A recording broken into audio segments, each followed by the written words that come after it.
సంగారెడ్డి జిల్లా గుమ్మడిదల మండలం కొత్తపల్లి గ్రామంలో నిషేధిత అల్పాజోలం డ్రగ్ తయారీ కేంద్రంపై దాడులు చేసి ₹1 విలువ చేసే 2 కిలోల అల్పాజోలంను పట్టుకున్నారు. గోసుకొండ అంజిరెడ్డి, ప్రభాకర్ గౌడ్, సాయి కుమార్ గౌడ్, క్యాసారం రాకేష్ అనే 4 నిందితులను పోలీసులు అదుపులోకి తీసుకున్నారు.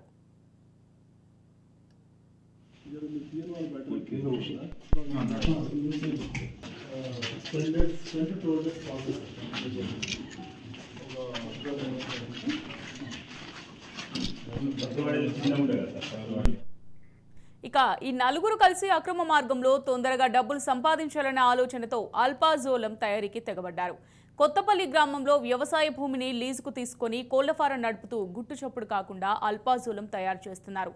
తయారు చేసిన సరుకును స్థానికంగా కల్లు దుకాణాలకు విక్రయిస్తున్నారని జిల్లా ఎస్పీ రూపేష్ తెలిపారు.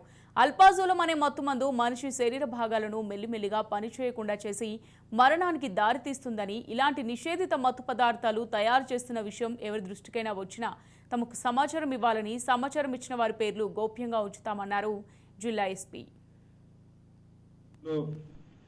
ముఖ్యంగా అందరికీ చెప్పాల్సింది ఏంటంటే, ఈ ఆల్ఫ్రాజోలం కలిపిన కళ్ళు ఏదైతే ఉందో ఇది చాలా స్లో పాయిజన్ లాంటిది. స్లోగా ఈ ఊపిరితిత్తుల మీద, లివర్ మీద మరియు కిడ్నీల మీద ఎఫెక్ట్ పడి అది హ్యాబిచువల్ అవుతాం, అంటే అలవాటు అయిపోతుంది. అది లేకుండా మీరు సహజమైన కళ్ళు ఇచ్చినా కూడా వాళ్ళు తాగరు. సో మనకు మందు కలిపిన కళ్ళే కావాలంటారు. ఆ మందు కలిపిన కళ్ళు అనేది, ఆ మందు అనేది ఆల్ఫ్రాజోలం. సో టీజీ న్యాబ్ తరపు నుండి మరియు సంగారెడ్డి జిల్లా పోలీస్ తరపు నుండి I request all the public through media, ఇట్లాంటి వాటిది ఏమున్నా కూడా మీరందరూ కూడా ఇన్ఫర్మేషన్ ఇవ్వండి. Will definitely take action. And పిల్లలు కూడా తెలియకుండా, ఈ మధ్య పిల్లలు కూడా అంటే కాలేజీకి వెళ్ళే యూత్ కూడా ఈ వీటికి పోయే ఆస్కారం ఉంది.